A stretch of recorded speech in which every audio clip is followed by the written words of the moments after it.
Welcome to the CodPast Podcast, where your fishy past hooks your brilliant future.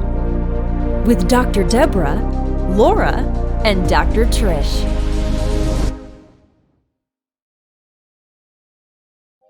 Okay, good. Okay, here we go. All right, now we really are together. We have two Trishes, one Dr. Deborah, and one Tim. Recording and then in me. progress. I don't know. There's so much going on. Hello, Tim. How are you today? I'm doing fantastic, Laura. How are you guys doing? And ladies, thanks for having me. Yeah, thank you. Thank you for joining us. I know you all don't know that much about each other. I know a lot about Tim, but I don't know this side of Tim that we're going to explore shortly. But I'm very excited to have Tim as our guest today. I've known Tim since, oh my gosh, October of 2008, when I studied personal training at his school called NPTI, which now is in the history books, at least him in Virginia. But it was a turning point in my life. So Tim has been a mentor. He was the first mentor I ever had, quite honestly, first good teacher I ever had. And I always found it fascinating that someone 9 years younger than me could actually mentor me. So well, Tim, I appreciate that. Yes, everybody loved Tim. Everybody still loves Tim. I had asked how he wanted to be introduced. And so he says he wants to be introduced as someone who traveled down the road as an atheist and a scientist, and who was surprised to discover just how much information and evidence there was for otherworldly things. So that's what we're going to dive into. And that's going to be great. But I just wanted to say that we're live on Facebook on Dr. Trish Sanders' page. We're going to dive into. Okay. So I'm going to stop streaming. No, don't stop streaming. Just let it go. It's all right. Okay. Can you reshare it over to CodPast. Okay, I'll do that. Okay, Deborah's in charge. And also, I asked him for some defining moments in his life. And he said, seeing Conan at the age of 4 in the theater. Thanks, Dad. Aww. Lifting more than everyone else in his 7th grade gym class. And first discovering that there was real legitimate evidence that we have been visited by aliens, and becoming a father. So that's an eclectic mix, Tim. Definitely an eclectic mix. Yes, we got a lot of things going on there. Yes, we do. And definitely we want to dive into what you've been digging into, how you got started on all of that. But we usually start with a fishy joke. Okay. So you probably didn't come prepared for that. I did, but it's somewhere here on my phone. So I have it. Okay, I'll let Deborah share it. This is more of a quote. I'm going to do the quote from Trader Joe's. And then if you have a joke, you can do that, Laura. The quote from Trader Joe's that Laura found today and shared with us was so amazing, because our whole thing is about our fishy past hooking our brilliant future. So it was, how often we fish from the past to feed the present, wondering why things still taste the same. That's deep. I like it. It's deep. It's like, it's deep. What do you call the things when you're going down? Fathoms? Mm-hmm. Fathoms, deep. Yes. Well, so I don't know whether to let Tim start or have you guys ask him some questions. Did you have any thoughts on that, Tim? What you wanted to talk about? Yeah, I'll give a quick start, but absolutely, questions, jump in, and kind of my justification for wanting to do some of these discussions was just to be totally upfront. I don't consider myself an expert on, consciousness or aliens or UFOs or something like that. And a legitimate question then from the audience might be, well, why the heck do I want to listen to somebody if he's not an expert on this? But my justification is, I do think that my story may be relatable to a lot of individuals where you've kind of gone down a certain path and we kind of had a certain worldview that was instilled on you from various sources. And then suddenly you kind of discover that might be missing some information.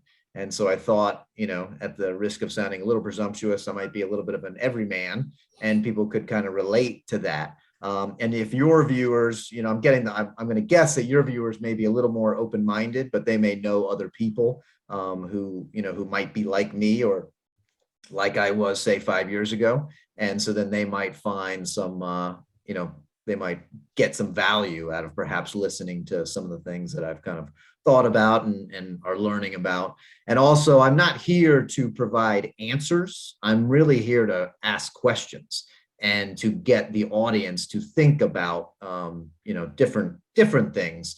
And I think sometimes we walk around thinking that the answers have, everything has been answered already. And at least for me, that was a wake-up call to say, wow, some of these answers I'm walking around with are not adequate to explain, these things that we're learning about. So that was kind of my justification for wanting to go a little bit different. I am a little more of an expert in the fitness world. And if you guys discover that I'm just kind of rambling on and you're tired of hearing me talk about that, feel free to tell me to shut up and we can switch over to fitness if you all wish, and that would be totally fine with me. I'm sure it won't happen, but we'll play Ramblin' Man if it happens. All right. Okay, We'll play the song. You can definitely do that for sure. I'm curious, Tim, what was it that you said it was about 5 years ago that you started to think in a different way? What was it that started that new thought or shift for you? That's an awesome question. Let me give just a touch of background for that. So Laura kind of alluded a little bit earlier. So I'm 45 years old, right? So I was a kid of the 80s and 90s, which I love those decades. And, I was raised, both my parents are heavily into academics. My dad is a professor or was a professor at George Mason. He's a George Washington scholar. In fact, most people would say he probably knows more about Washington than anybody living, which is pretty cool. My mom got her doctorate in childhood education. She was a Disney Teacher of the Year finalist. She's also, I got her to compete in powerlifting at the nice age of 79 for her first competition. And so she, like Laura, has some world records. I assume you guys know that about Laura, but I wasn't totally sure. So that was pretty awesome. And I was raised in what I would consider to be a very loving, family. But religion was not a big part of our upbringing. My dad actually was quite religious when he was 20. He kind of had a conversion under Billy Graham and, kind of went into that. I don't want to put words in his mouth. I believe he went into that kind of looking to understand how the world works. And it was more of a kind of an organized religion. And then he found some gaps there. And so then that kind of led him to being a little bit disillusioned. And so by the time I came around, I'm the youngest of four boys. We weren't really we really didn't, practice any sort of organized religion. And I would say, my dad no longer believed in God. And my mom was kind of never super serious about it. And I went through, most of my life basically thinking that, really science had kind of answered the God question. And I wasn't, I always have a few questions, but I wasn't unhappy with that. And I felt like just kind of walking around regular school, everyday life, that science either knew most or was soon to discover, kind of anything it didn't know, right? It was on that kind of track.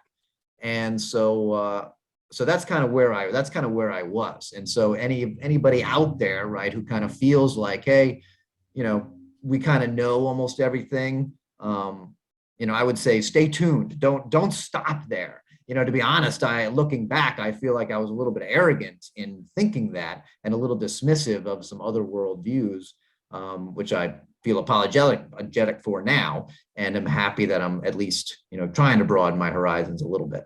And friendships with people like Laura kept the eyes open. And those are things that are definitely valuable. So you asked about the specific incident. So for those of you that don't know me, I'm a personal trainer. My full-time job for about 20 years was training personal trainers, which Laura alluded to. But I'm back to my first love of just working with individual clients. And just to be blunt, I've been doing this for 20 years, so I've kind of been able to cultivate a pretty high level of clientele. I'm kind of a high-end personal trainer. So most of my clients are C-suite executives, 4-star admirals, doctors, lawyers, things like that. And so one of my clients mentioned to me that somebody was brought into his company to talk about a UFO incident.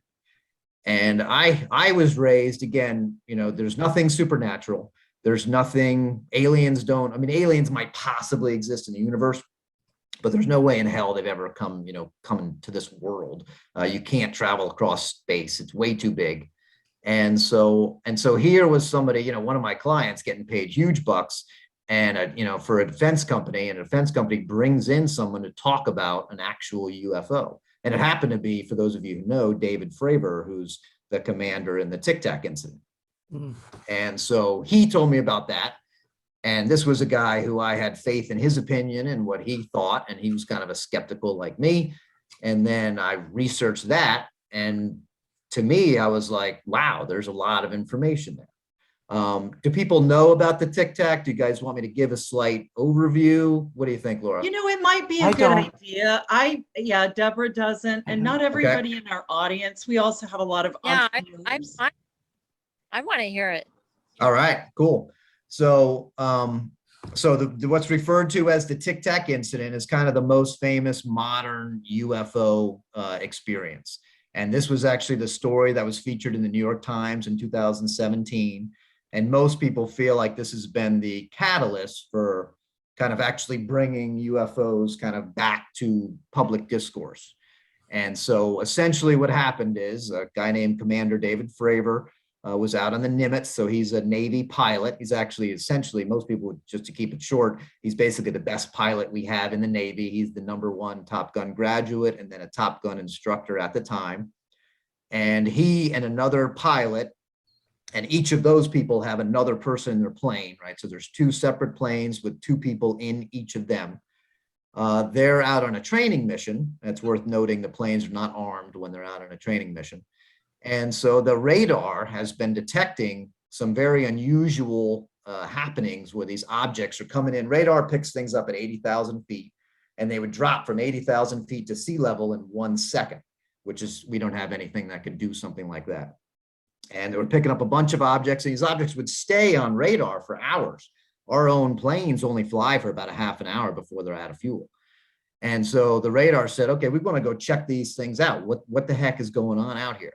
And so Commander Fravor with his co-pilot and the other plane flew out to where the radar said this object was, and they see a large craft underneath the water that's about the size of like a Boeing 747. That's like 5 feet underneath the water. And then they see this thing that he describes as a Tic Tac. He describes it's about the same length as his plane, which is about 40 feet long. It looks just like a Tic Tac, right? So you guys know the little candy. Which means it doesn't have any wings. It doesn't have any clear propulsion. And he gets a pretty good observation on it. This is not like a 1 or 2 second, where you see something and it just kind of fleets away. The thing that was under the water recedes very quickly as he comes on the scene. So that he did only see for a few seconds. But the other thing he observes, if my memory serves, for a couple of minutes. And so it's just kind of bebopping along the top of the surface, just a little bit above the ocean. It's a perfectly clear day. This is out in I want to say California. And so anyway, so he's out there. And then he decides, okay, I'm going to go kind of investigate this thing, and the other plane, you stay up. And so that way they have 2 really good views. Somebody's about, I forget the exact, but it's like 20,000 square feet up high. And then I'm going to kind of circle down around. And he decides he tries to get it on radar, and the thing jams his radar, because our radar systems can now tell you if they're being jammed. And so it's being jammed. And then the thing kind of sees him, starts to kind of fly around. He starts to try to chase it, and it basically just disappears. And he either teleports in front of him or just flies away so fast that he can't keep track. And then even more weird is it reappears within a few seconds, 10 miles away at where his rendezvous spot is supposed to be, which is in no computer system at all. It was only in his head and with him and the commander. And so a lot of people don't even talk about that, but it's like, how the hell did that thing know that it was supposed to go there? So, so we have basically the person that we would say is our best pilot in the Navy observes this. All the other people are, in agreement with this. The other pilots come forward, talked about it. The radar operator on the aircraft carriers come forward, described it all. And so this was basically as credible as it gets. And you also have instrumental reading. you have eyewitness, you have trained observers checking things out. So it's, to me, super credible. And he's done some interviews. He was on Joe Rogan. He was on Leibowitz, I think. So there's, good, long, detailed interviews. I mean, he tells a story, obviously, 1,000 times better than I do. And so, but to me, and that's something I think that the audience should ask themselves is, what kind of evidence would you need to believe in something, right? I mean, do you need an alien sitting next to Biden, right, on the White House lawn saying, hey, we're here? Or are you going to accept something a little bit less than that? And so certainly for me, this crossed the line of credibility. And honestly, he even talked about how he was afraid to come forward. This happened in 2004. Somebody found the file like 10 years later and was like, what the hell is this? It had just been sitting there. And then it got some momentum, and then it was published in 2017. And then since then, he's gone on to give briefings. Other pilots have come forward. The Navy's actually now set up a system where they can report. These things it almost used to be discouraged. Like, dude, don't talk about this. He even says, if I was by myself, I probably would have been hesitant to say this because so many people would doubt, people may not believe. But since there was so much other information, he was comfortable coming forward with it. And he's now retired, so he hasn't really suffered any, negative effects. So for me, that crossed the line of, okay, what is that? And at the time, he thought maybe this was some new, like testing thing, like the military has, special tests or something. But this, again, was 15 years ago, actually like 17 years ago now.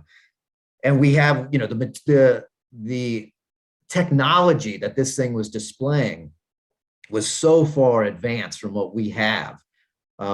He couldn't fathom that it was from China, couldn't fathom that it was from Russia, and he didn't think it was ours. And so then you kind of start to wonder well, when you rule out those, what else we got out there?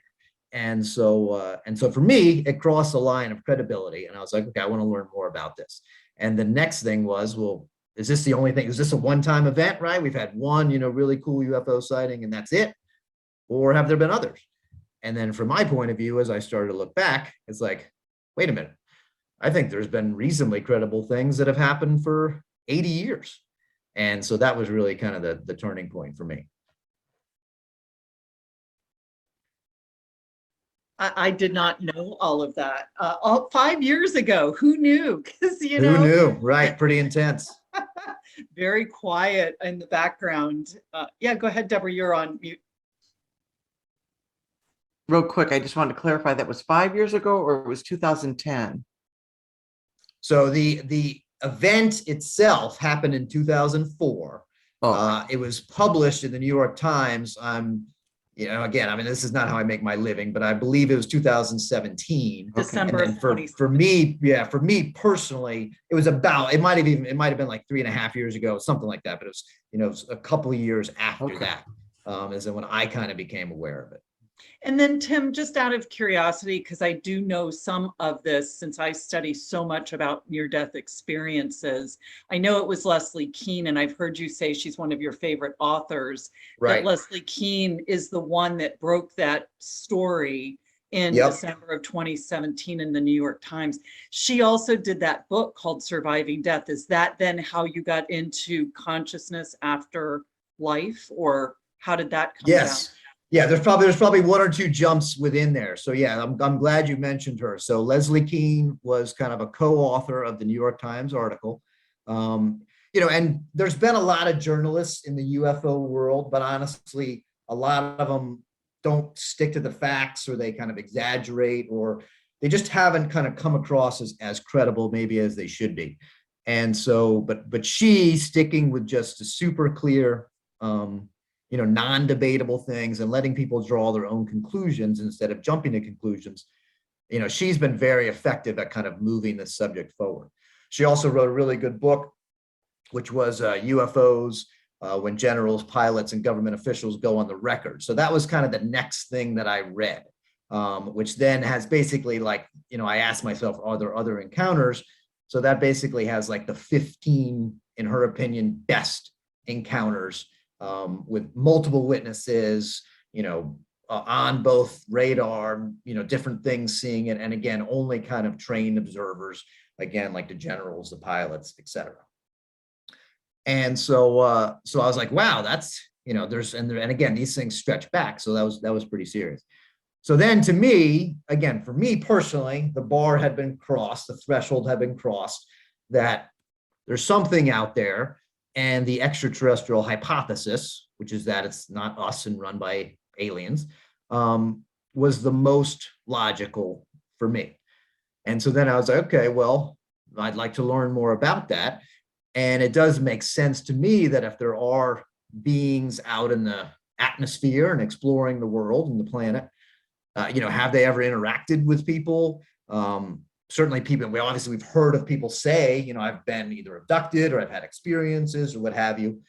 So then the next thing that I read was a book by Dr. John Mack, who's the Harvard psychiatrist, who basically was approached by, he's a therapist essentially, and he was approached by another therapist who said, hey, I've got somebody here who told me they were, taken to an alien ship. This is in like the 70s.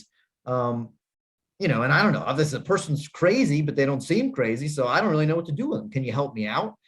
And Mack's basic approach was, look, I'm a Harvard trained, head of the department psychiatrist. You ain't gonna lie to me, right? So I'll spot this fucker lying, and we'll trap him. So let's do it. So the guy comes, and Mack's like, God, he doesn't seem like he has any pathologies, and the intensity of the experience, and the way they're sharing this is huge. And then he put his therapist hat on, and he's like, what this person is saying is breaking my worldview. And so I have two choices. I can tell them they are wrong. Either it's an imagination, a hallucination, something like that.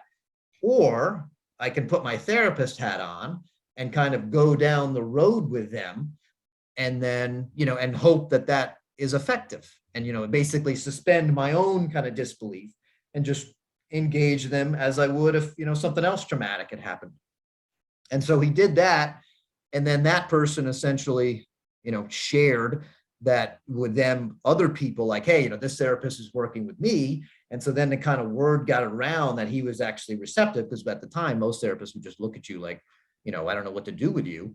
And so Mack ended up interviewing and being a therapist to several hundred people that claimed to have, experiences. And then he wrote 2 books about that. And so the book I read was Passport to the Cosmos. And he essentially tried to categorize some key elements of things that his people would say. And so some of the things that I found very interesting, when I didn't believe that there was any sort of higher power, to me, actually, I believe there could be aliens. That didn't break anything about that I thought about the world. But I actually thought, I was like, the chance of an alien coming here and having one of our religions didn't make any sense to me. Like an alien would show up with a Bible. Like, I mean, how is that going to happen? And so, but interestingly, the people that Mack were talking to, those people said the aliens told them there was a God. And I found that very interesting. And I was like, wow, the aliens are essentially saying there is a God out there. And these people came from all different walks of life. It wasn't like they just talked to Christians, or they just talked to Baptists, or they just talked to Muslims or something like that. So these were just all random different people, and they had all been screened for psychological disorders, and didn't, generally have any. And so I found them relatively credible. And, reading Mack and stuff like that. I mean, the guy's, super smart. He won a Pulitzer Prize for writing a novel before that. And so he helped found Boston, Mass and stuff like that. I mean, his pedigree is pretty huge. So I was like, wow, this guy ended up becoming a believer. He went in as a skeptic and said, these people are wrong, and I'll show them what's up. And then he ended up saying, no, I believe what they're telling me is true, and I have to change my own worldview. And so the other thing that they often mentioned was that there was no verbal communication with the non-human intelligences. It was all telepathic. And when the telepathy would occur, most of the experiencers so the humans who were experiencing this, would then basically come to the realization that consciousness is more than just my brain, kind of creating something. It's almost like there's this field and these things are kind of working on that. And so that was very interesting to me too. So it was kind of the combo. The aliens are saying that there is some sort of God creator. Mack preferred the word source, which a lot of them used. So there is a source for all of this. And then they're communicating telepathically, which is kind of opening up the brain to do different things. And so it isn't just like it's just another individual entity who just grew up on a different planet, who then is just like us, but a little bit different. So anyway, so then that led me to Leslie Keane then wrote another book. So I was like, wow, she wrote this book. This shattered my world. What the hell else is she into? And I was more skeptical about, so that her second book is Surviving Death, and it's evidence that consciousness exists beyond our traditional physical life. And I'll be honest, I was more skeptical that occurred than, aliens. For me, the idea, I actually just did a thing. There's 6 billion Earth-like planets in our galaxy. Not just the universe, our galaxy, 6 billion. So that means if there's 1 in a million chance that life occurs, you got 6,000 planets with life. And this is just our galaxy, right? And the universe is ungodly huge.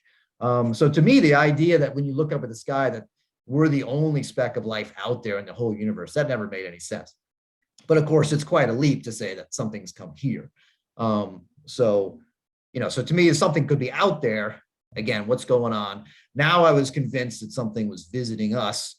And then, she makes this claim that, hey, there is evidence that consciousness can exist.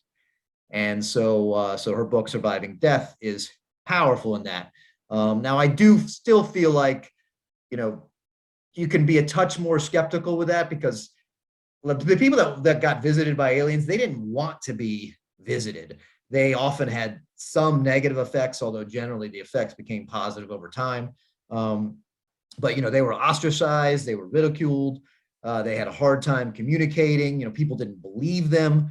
And this often would cause, personal problems, relationship problems, career problems, or they just not talked about it at all. And so versus the people that are kind of say that they might be communicating, with the dead, or like a medium or something like that. There is so much desire, right, when you lose someone, to then want to communicate with them. So I was a little bit more skeptical with that, but still there's, the evidence. So then you mentioned the near-death experiences.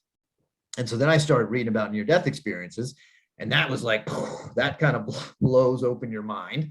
And so then all of a sudden this idea that, consciousness might come from somewhere other than the brain. That if you just remember one thing from today, my takeaway would be, it may come from somewhere other than the brain. We don't know for sure one way or the other. But I used to think we did know for sure. And I was just telling my 17-year-old client a couple hours ago, hey, I'm going on a podcast. Oh, what are you going to talk about? Fitness stuff? No, actually, we're going to talk about consciousness. Consciousness? What the hell? What are you talking about that for? What is that? And I was like, well, it's conceivable that the brain doesn't create. And I was like, where do you think it comes from? The brain? She looked at me like, hello, like, isn't this already known? And and I was like, well, actually, there's a little more evidence than you might think that it doesn't. And so, and that's kind of my take home point, is don't walk around with certainty on some of these big issues. And consciousness, to me, the importance of this question just cannot be overstated, because there's just so many ways. It may not affect, how you wake up tomorrow and what happens, but the idea that, the way we would interact with each other, our relationships, when it's all being drawn from the same thing is, the potential there. To me, even if it's a 1% chance or 5% chance, 10% chance, that's where we should be dumping in, lots of our energy, resources. We want the best minds asking questions, coming up with awesome, scientific studies, things like that, to try to tease this stuff out. So yeah, that's why I think it's huge. Wow. That especially since you come from the physical world, everything is very, very physical. It's very, humanly terra firma. And so Right. this is completely outside of that. It's almost like reading auras and tarot cards, probably for you. Right, Tim. exactly. Yep.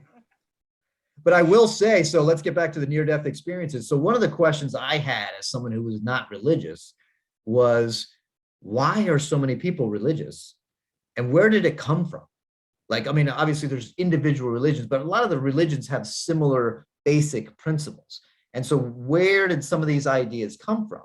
And to me, anyway, and maybe it's just because I didn't look hard enough earlier, but it was kind of like an aha moment. So, should we give a brief description of what an NDE is, or do you think people already know that? What do you want to do? Oh, I don't know. Yeah, go ahead, because I think I talk about it all the time because I study a lot of them. And I did some research a few years ago. I was always intrigued by it, but a few years ago, I thought, well, what do I want to teach now? And I thought, well, the one person that could probably give me the best answer is Raymond Moody, who is the father of NDEs. I think he actually labeled it near-death experiences. I believe so, yeah.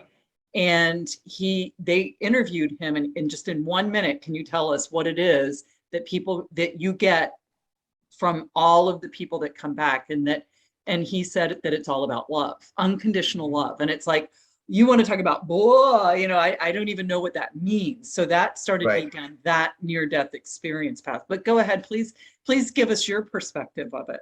Yeah, so to me, I'm glad you mentioned that. And actually, I'll just tie right back in. Again, the people that usually would claim to have experiences, and that's kind of the preferred term as a contact experiencer versus, like we used to say, like abducted and things like that for aliens. So, but many of the people that would remark that had an experience with an alien being, the light that came with them was kind of non-describable, like a non-earthly, super bright, intense light. And generally, the love that came from them was overwhelming as well. Now, the aliens were not God, so I'm not trying to create a confusion there. But people would often kind of associate it with that. So yeah, so near-death experience, right, is basically a person is dead. And then now it's much more common with modern medicine where we can bring people, and occasionally people say, well, if you bring them back, they never really were dead. But the idea, if you didn't bring them back, they'd be dead. And so from that point of view, and we have obviously, some of the doctors can probably say it a lot better than I can, but when you have, brains totally dead, bodies totally dead, and some of the cases now for the NDEs are super extreme. And so, they basically, and it's not everybody has the same experience by any means, but there are similar, some, have very long lasting experiences, but basically the time goes away. So they're no longer, in our kind of space-time continuum, so to speak. Often they'll rise out of their body. They may, see deceased spirits or people that they interacted with. They may be able to kind of float and move around. They may be almost able to instantly teleport. They may simply be aware of what's going on. So you'd have a patient who you presume is dead.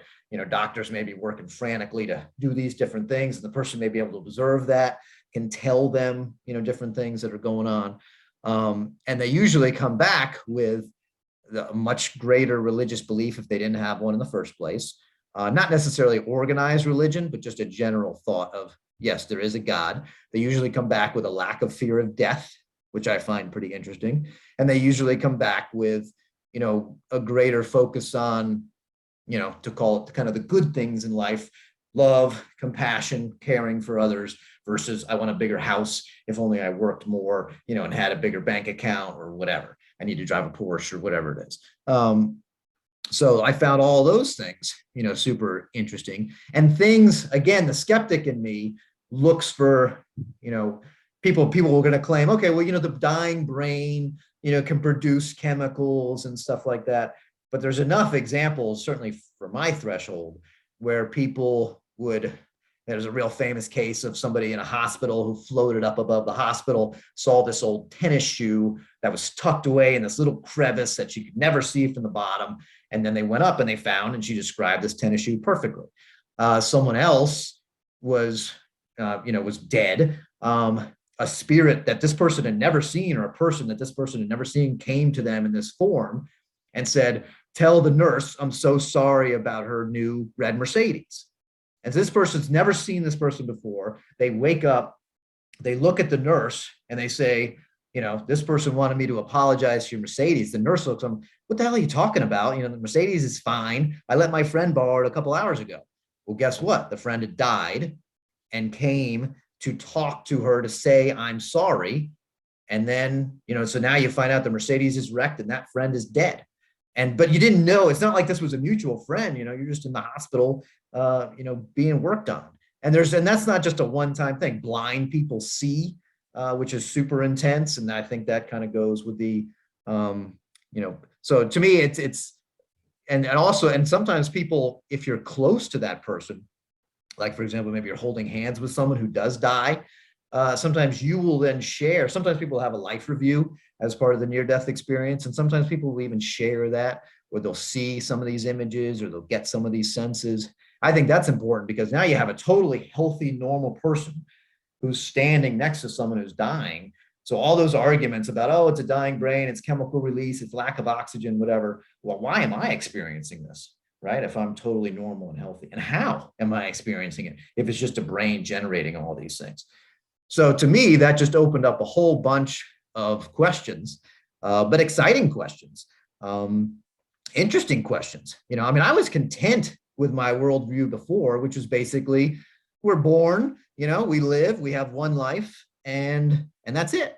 But I will say that I think that worldview has a tendency to make us more selfish and self-centered than we need to be. Even just thinking about, like, say, World War II, obviously with the Ukraine's going on right now, and there's Russia, and, we just don't know what's going to happen. But when I think I'm the only thing that's it, yeah, I have kids, I pass my genetic, traits on, but when I'm dead, I'm dead. This is my only ride. This is my only go round. Honestly, the idea that I would sacrifice my life, even for my country, which I would certainly have no hesitation saying I love my country, but do I want to give my life for my country? I don't know. It's just me. I'm pretty important. It's the only thing I got. But if I kind of take the attitude that actually I'm drawing from this kind of, whether consciousness is the best word, but universal consciousness, and that maybe some part of me would exist beyond, all of a sudden things that are a lot bigger than me suddenly seem important. And suddenly the idea of sacrificing myself for my life, for my country, or something like that, takes on much different meaning. Do you and think I feel that, like, I just had a quick question. When Yes. you were saying that when people have these near-death experiences, they come back, they feel a closer connection to another superior power, greater Right. power than them. Do you think that's because of an overwhelming feeling of love, an overwhelming feeling of you're more connected? I mean, you've read a lot about this, so I just wondered, what is it that they experience that draws them so much closer to their, to being a believer in a higher power? I think it's a couple of different factors. Some of the people will say that they literally met God, him or herself. They'll often say there's kind of a figure next to them that may almost go through the life review with them, can even ask questions or point out, I'm almost like the classic tutor teacher kind of thing. What did we learn here? That, oh, you made a mistake here. And sometimes it's even trivial. Somebody was talking about, she was in first grade and, her friends took her toy. And so she was super mean. And here she is, an adult with this, she would describe it as godlike figure next to her, watching this, and kind of going over. And again, time, it seems weird for us, but those people always, and I've never had any of these things. I've never had an alien experience. I've never had a near-death experience, never had an out-of-body experience. So I'm just reporting what these people are saying, but time is just totally different. So in what might seem 5-10 minutes for us, literally you can have a lifetime review. And so that's one area. I think the other area is when people describe themselves as essentially being a soul, they kind of their senses are so broadened and so expanded that they can immediately see and sense so many other souls. And it's almost like again, I mean, it's kind of a cliche, but a higher view where all of a sudden, somebody used the example, if you're like, to you guys, if you're a fish in a river, right? And the river is kind of a river of time. You're just kind of going through it. You're locked in that moment. I got to get some food here. I got to survive this. I got to, withstand this storm. But if you could take a airplane view of that river, you can see the beginning, you can see the end, you can see all the things inside it, and you can see how everything is kind of connected, right? And the storm helps make the river, and the rocks form this, and the plants grow. And so they almost feel like it's essentially raising out of our dimension and looking down and then seeing kind of everything and kind of seeing how connected we are. And some of them just do report that kind of general, they're firmly convinced that consciousness is, again, we keep using that word. I don't know if we have a better one. That's kind of the current word being used, but that consciousness is collective. Some people say primal. Some people say it's the main universal force. But yeah, so it's pretty intense. Very good. I know Trish, do you have something? Because I feel like I just keep commanding the room somehow. Oh, I am so fascinated by this, and I really appreciate the points you're bringing up. One of the films that maybe Laura sent, I'm not sure, I went down a deep rabbit hole for a definition because I study consciousness in the brain every single day, all day long. But the top people in near-death experiences get into arguments about what is near death. It was a riot to hear various people that are super brilliant and typically respectful to each other in the field get into an argument about what near death is. It's like, well, what difference does it make? And I think you bringing that point up and looking at the similarities is really important. And then as you were describing, I think it was one of our jokes the other day, but it was about how fish describe water, and they don't, because they're just swimming around. They don't know they're in something. And so I think that that's the Pollyannish rule that we've been using, is like, I see this, so then it's right. And it's not. But anyway, this is fascinating. I love it. I can't wait to hear how you teach somebody to lift weight like you did, Laura. But well, I'll come back on and we can do a fitness one if you want. Well, yeah, I love that. There's one other thing that I find pretty interesting, and that is the time that this happened was not that far different than Dr. Lynn talking about the Phoenix Lights and the times that she saw them and when they came back. And there were so many credible people around that thing. And then when I started going to contact in the desert, I think I went the first time, like it was 3 years in, and I was afraid I was going to just meet a bunch of people with aluminum foil on their head.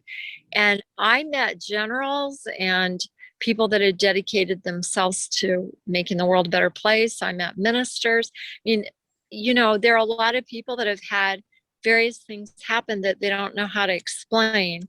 And I'm having it every day. I mean, every single night, these things are following me. And it has been going on now for a year. Well, it was a year around my birthday last year. So Christmas. But I just find all this so interesting. Tell me the conversion that you've had about your belief about God or a higher power, or what are you curious about now? Well, I still feel like I'm curious about a lot of things. And so, I wouldn't classify myself as as belonging to a particular organized religious group.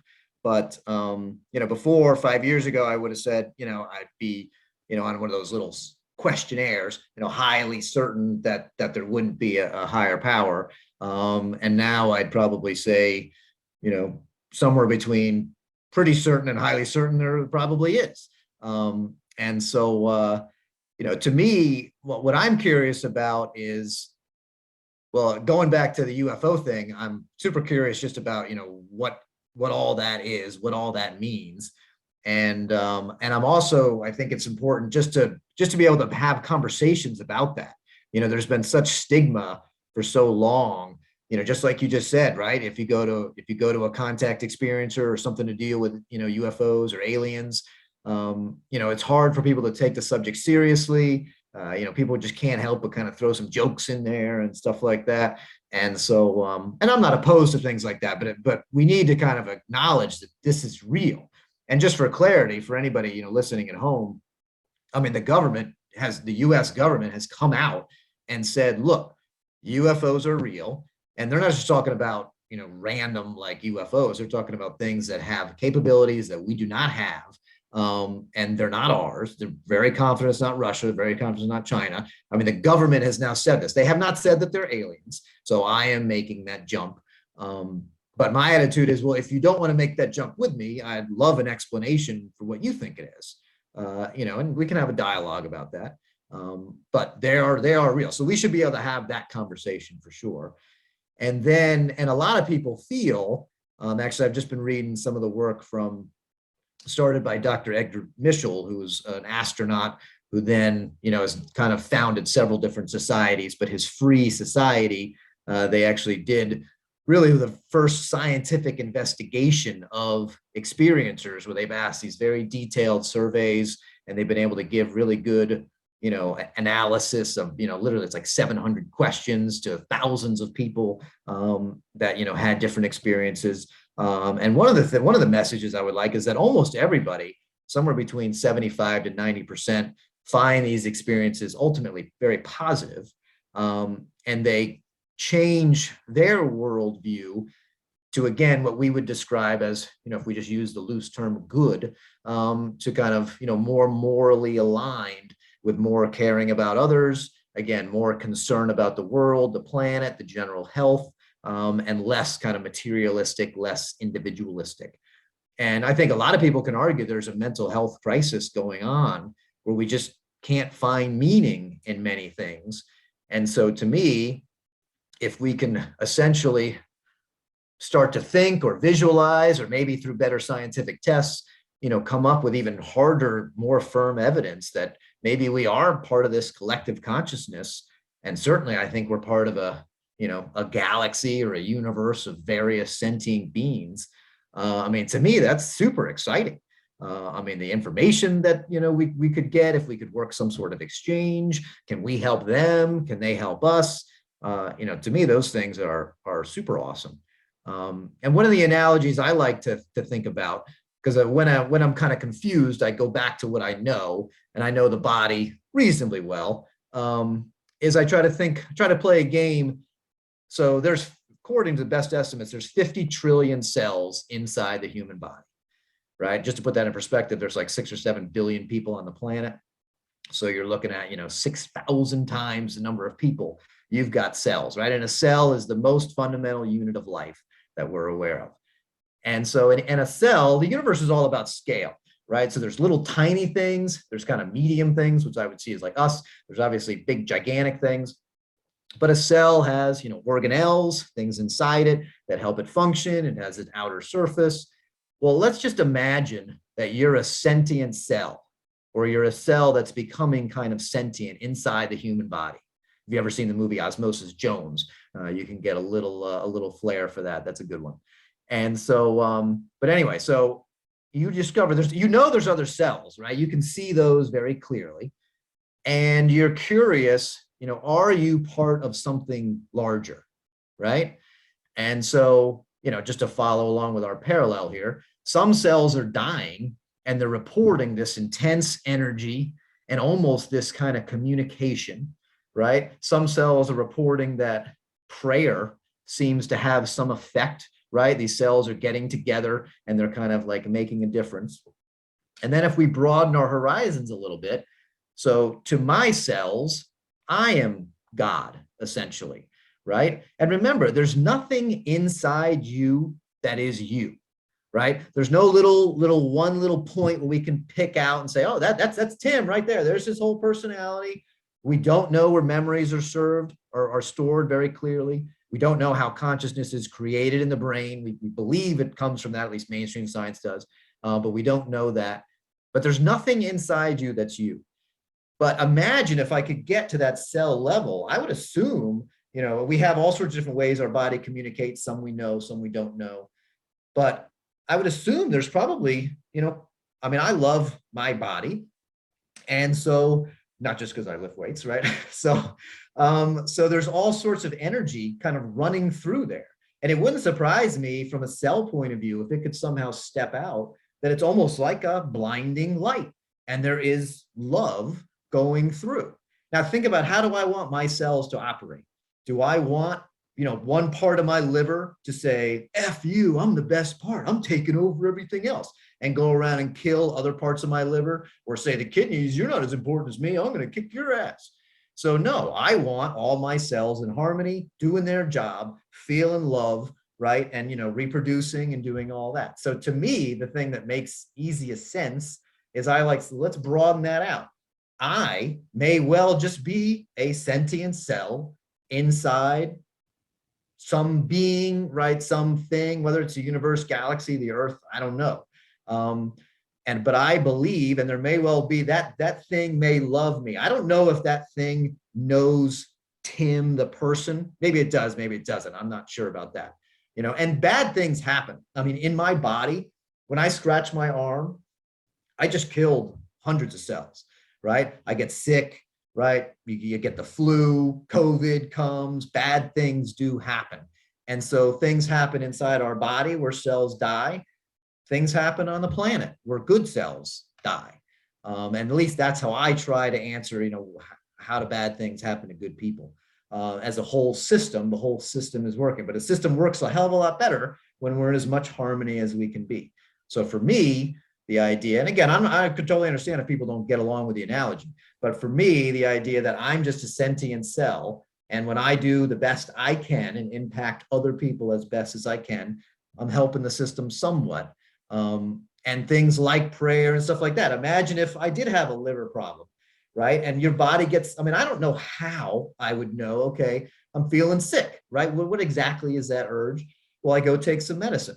Well, maybe there is, things are sent to us, or who knows, there may be different kind of connections there. That is so interesting. That is so that's just how I look at it. Wonderfully interesting. This has been amazing. I can't wait to keep talking about it, but I have a joke in your honor, Tim. Okay. And it says, there goes Dewey again, talking about his near fillet experience. Oh, there you go. I like it. Right? That's perfect. And he's like, I got caught. Mm-hmm. And I think Deborah also has been watching the time, because like that magic, the hour is up and we're going to head over to Clubhouse. So those people who want to join us and talk to us over on Clubhouse, Tim, all you have to do is go to that link I sent you. Deborah's probably going to open the room. So we'll see you over there. And I'm so grateful that you joined us. You really bring a completely different perspective to this openness that we're all sharing. We're all curious. And it's like I say to Trish, it's like ABC, always be curious. Because I think a skeptic lives I think that's a lazy way to live. I think always being curious and looking to see how you can improve or what's out there is a much better way of living. And I'm so glad you shared with us today and our audience all of your thoughts, and we look forward. I'm also going to ask you about your fishy past when we get into Clubhouse. You can ask me about the fishy past, no problem. See you over at Clubhouse. Bye, everybody. I'll do my best to get over there. Yep. Yeah, good luck.